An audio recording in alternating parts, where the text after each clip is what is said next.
So over here you can see that I have an image opened up in Camera Raw, and then if I were to go around and then make some changes to this. So let's say I'm going to go around, buff up the shadows and decrease out, let's say for example, the highlights right here, and let me just go around, increase up the contrast, work around with the vibrance, decrease up the saturation. Then I have made some changes to the picture. So if I were to go around and zoom in right here just like this, you can see that the zoom in option is over here. And let me just go around and zoom in to 200%. You can see that there is some noise to it right here, just like this. So this is what you have right here. You can hold the space bar on your keyboard, click and drag around, and you can see that the noise is all around.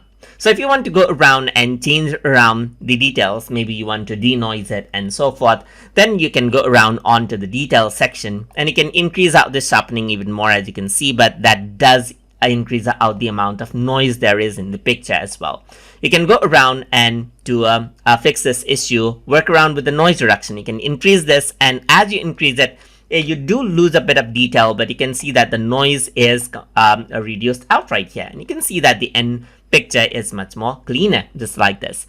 You can also increase out the color noise reduction. So if I were to decrease this, you can see that there is color noise and regular noise right here. But if I were to increase it all out right here, you do lose a bit of detail, but as you zoom out, you can see that the picture is much more clearer. And you can work around with the sharpness to get around a bit of sharpness back right here, just like this, or decrease it out if you don't want the sharpness, but the end image result is very clean. So you do want a bit of sharpness right here, but not too much, and you can see that the end result is much more clean when you do this.